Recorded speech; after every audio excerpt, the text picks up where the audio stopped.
ವಿಚಾರಿಸುವೆ.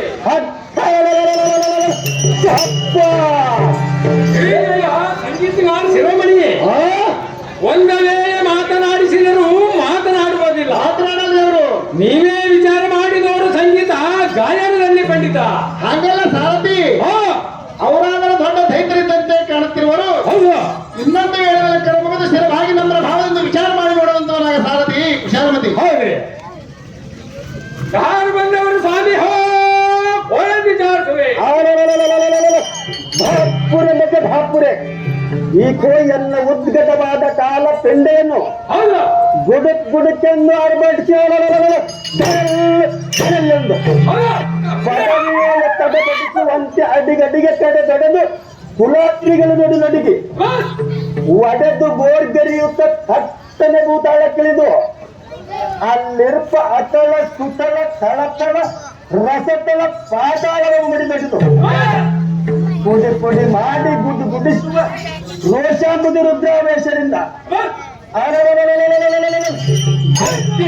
ಜಟ್ಟಗಳನ್ನು ಹೊತ್ತು ಮಾಡಿ ತೂರಿ ಬಿಡುವ ಹುಂಡ ಮಾರ್ಧಂಡ ಪ್ರತಿಯೊಳು ಮೆರೆಯುವ ಗಂಡುಗಲಿಗಳ ಮಿಂಡ ಕೋದಂಡ ಉದ್ದಣ್ಣರಾದ ಶ್ರೇಷ್ಠನ ಸಮ್ಮುಖದಲ್ಲಿ ನಿಂತು ನಿರ್ಭೀತಿಯಿಂದ ಮಾತನಾಡಿಸುವ ಹುಡುಗ ನೀನು ದಾರು ನಿನ್ನ ನಾಮವೇನು ಹೆಸರಿಸು ಜೀವಿಸು ಕಂಡಿಯ ಇಲ್ಲದಿದ್ದರೆ ಖಡ್ಗದಿಂದ ಹೊಡೆದು ಹಾಕುವುದು ನೋಡಲೇ ನಿಲ್ಲುತ್ತದೆ. ಒಂದು ತೂಗಿಯನ್ನು ಮುರಿಸಿ 9 ಕೊಡ್ಲಿಯನ್ನು ಮಾಡಿಸಿ ಹಳ್ಳದ ದಂಡೆನ ಹಾಲತ್ರಿಕೆ ನೇರ ಹಾರ್ಯಾದಿ ಕಡಿಯುವ ಹೊಲ್ಲ ಸಾರಥಿ ನಡೆಯಲ್ಲವರು ತಾವು ದಾರು ದೇವ ದೇವಿಪ್ಪನ ಭಾವ. ಎಲೈ ಸಾರಥಿ, ನಿನ್ನ ತ್ರಾಣ ಪ್ರವೀಣ ಚತುರ್ಥನಕ್ಕೆ ನಾನು ಮೆಚ್ಚಿದೆನು. ಈಕೋ ಎನ್ನ ಮಾತಿಗೆ ನಂಬು. ಈ ಸಂಭ್ರಮ ಕಾಲದಲ್ಲಿ 99 ಮಣದ ಹೊಳೆಯುವ ಬಂಗಾರದ ಉಡುದಾರವನ್ನು ಕೊಡುವುದು ಹಿಡಿಯಿರಿ. ಎಲೈ ಸಾರಥಿ, ಬಹು ಷಡಗರದೆಂದಪ್ಪುವ ಷಡಗ ಕಂಠಿಗಳನ್ನು ನಿನ್ನ ಕೊಡಲೆಯನ್ನು ಧರಿಸಿಕೊಟ್ಟು ಎನ್ನ ಆಜ್ಞೆಯನ್ನು ಶಿರಸಾವಹಿಸು ಕಂಡಿಯ ಸಾರಥಿ. ಈಕೋ ಎನ್ನ ಪರಾಕ್ರಮದ ಹೆಸರನ್ನು ಉಸಿರುವನ್ನು ಕೇಳುವುದಕ್ಕೆ ಸಂಪುಟಾಳು. ಈ ಮಂಡಲದೋಳು ಉಂಡ ಪ್ರಚಂಡ ಗಂಡುಗಲಿಗಳಿಗೆ ಅಂಗಡಿಗೆ ಈಕೋ ಎನ್ನ ಕೊರ ದಾಡಿಯ ಕ್ಷಣೆಯ ಕಾಲಗಗ್ಗರಿಯ ಗನ ಸ್ವರವು ಹುಲ್ಲೆಂಬ ಉಲ್ಲಾಸದ ಮೇಲ್ನಡಿಗೆಗೆ ಆಕಾಶವು ಒದರಿತು, ನಕ್ಷತ್ರವು ಉದರಿದವು. ಎಲೈ ಸಾರಥಿ, ಸಪ್ತ ಸರದಿಗಳು ಕೇಳಿದವು, ಅಷ್ಟ ದಿಕ್ಪಾಲಿಕರು ಅಲ್ಲಾಡಿದವು. ಫಲ ಎಲೈ ಸಾರಥಿ, ಅದು ಭಯಂಕರವಾಗಿರುವ ಈಕೋ ಎನ್ನ ಕರದೋಲಪ್ಪುವ ಖಡ್ಡಿಗ ಕಟಾರಿ ಕೈ ಚೂರಿಗಳ ಹೊಳಪಕ್ಕೆ ಕೆನ್ನುವ ತಡಿತ ಪ್ರಕಾಶಿತ ಜಲಪಿಸುವ ಕೋಟಿ ಸಿಡಿಲುಗಳ ಗರ್ಜನೆಗೆ ನಿರ್ಜಲರ ಗರ್ಭವು ಈ ಭಾಗವಾದವು. ಎಲೈ ಸಾರಥಿ, ಎಂಬುವ ಗಂಟೆಯ ಕಿಡಿಲೆಂಬುವ ಕಿಡಿಗಜ್ಜೆಗಳನ್ನಾದಕ್ಕೆ ಮಣಿ ಮುಕುಟ ಬ್ರಹ್ಮಾಂಡವು ಎಲೈ ಸಾರಥಿ, ಆದಿಶೇಷನು ಮಣ್ಣು ಕಚ್ಚಿದನು.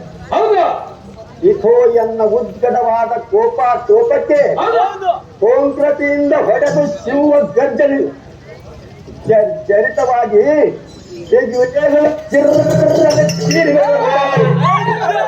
ಎಲೈ ಸಾರಥಿ, ಸೋಲನ್ನು ತೆಗ್ಗಿದನು, ಆದಿಶೇಷನು ಬಗ್ಗಿದನು. ಸೂರ್ಯ ಚಂದ್ರರು ಥಟ್ಟನೆ ಎದ್ದು ಪಲಾಯನಕ್ಕೆ ಬಯಪಟ್ಟರು. ಎಲೈ ಸಾರಥಿ, ಕ್ಷೀರ ಸಮುದ್ರವನ್ನು ಬಿಟ್ಟು ವಿಷ್ಣು ಸಮುದ್ರವನ್ನು ನುಗ್ಗಿದನು. ಎಲೈ ಸಾರಥಿ, ರಜತಾದ್ರಿ ಒಳಗೆ ಮೃಗನು ಬಿಡದೆ ಸುಡುಗಾದರನ್ನು ಸೇರಿದನು. ಬ್ರಹ್ಮನು ಹಕ್ಕಿಯಂತೆ ಬಾಯಿ ಬಿಡುತ್ತಿರುವನು. ಇಂಥ ವೀರಾದಿ ವೀರ ಪರಾಕ್ರಮವುಳ್ಳ ಜಗತ್ಯಾದೀಪ ಸುಂಬ ಮಹಾರಾಜನೆಂದು ಜಯವೇರಿ ಹೊಡಿಸುವಂತವನಾರು ಸಾರಥಿ ಒಬ್ಬ ಮಹಾರಾಜನಾದರೆ ಬಹಳ ಸಾಧ್ಯವಾಯಿತು. ಕುಳಿತ ಮಂದಿಗಾದರೂ ತಿಳಿದು ಬಂತು. ನಿಮ್ಮ ರಾಜ್ಯ ಮಂದಿರವನ್ನು ಬಿಟ್ಟು ಸುಂದರ ಸಭಾ ಮಂದಿರಕ್ಕೆ ಬಂದ ಕಾರಣವೇನ್ರಿ ಬುದ್ಧಿ? ಎಲವಿ ಸಾರಥಿ, ಏನ್ರಿ ಬುದ್ಧಿ? ಈ ಸಭಾ ಮಂದಿರಕ್ಕೆ ಬಂದ ಹೌದು ತಾತ್ಪರ್ಯವೇನೆಂದರೆ ಹೌದ್ರಿ 2 ಸಹಸ್ರ ಅಕ್ಷೋಯಣಿ ಭುಜಬಲ ಕಿರೀಟ ವರ್ಧನನಾದ ಹೌದು ಮಹಾರ್ಬಲ ಮದ್ದಾನಿಗಳಿಂದ 6 ಕೋಟಿ ರಥ ತುರಂಗ ಚತುರಂಗ ಮಾರ್ಗದ ಮೃತ್ಯು ಪಾತಾಳ ಲೋಕವನ್ನು ಗೆದ್ದು ಈ ಸ್ವರ್ಗ ಲೋಕವನ್ನು ಇಂದ್ರಾದಿ ಅಷ್ಟದಿಕ್ಪಾಲಿಕರನ್ನು ಬಡೆದು ಸೂರ್ಯ ಚಂದ್ರ ಅಧಿಕಾರವನ್ನು ತೆಗೆದುಕೊಂಡು ಹೌದು ಎಲೈ ಸಾರಥಿ ಏನ್ರಿ ಬುದ್ಧಿ? ಸರ್ವ ದೇವತೆಗಳನ್ನು ಸೆರೆಯಿಟ್ಟು ಹೌದು ಬ್ರಹ್ಮ ವಿಷ್ಣು ರುದ್ರರೆಂಬ ತ್ರಿಮೂರ್ತಿಗಳ ಗದ್ದಿಗೆಗೆ ಹೌದು ನಾನೇ ಬಾಧಿಸ್ತನಿಸಿದ ಹೌದ್ರಿ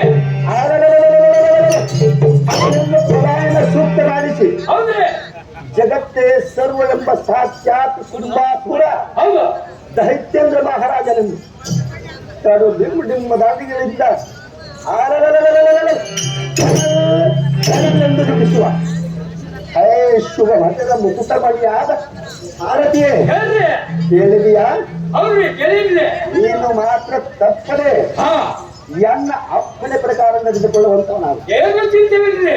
ಇಲ್ಲದಿದ್ದರೆ ಉಪ್ಪಿನಕಾಯಿ ಚಪ್ಪಳಿಸಿದಂತೆ ನಿನ್ನನ್ನು ಸಪ್ಪಳಿಸುತ್ತೇನೆ. ಹಾಗೇನು ಮಾಡ್ಬೇಡ್ರಿ. ನೋಡಿ ಬದುಕಿ ಜೀವಿಸುವಂತವನಾಗಲ್ಲ. ನನ್ನ ಕುರಿಯೇ ಏನು ಚಿಂತೆವಿಲ್ರಿ?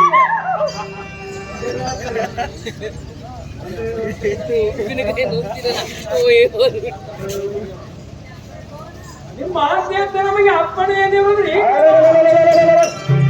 ಸಾರಥಿ ಏನ್ರಿ ಬುದ್ಧಿ? ಎನ್ನ ಅನುಜನಾದಲ್ಲಿ ಸುಂಬಾಸೂರನನ್ನು ಹೌದ್ರಿ ಅತಿ ಜಾಗ್ರತೆಯಿಂದ ಧರಿಸುವಂತವನಾದ ಸಾರಥಿ ಏನು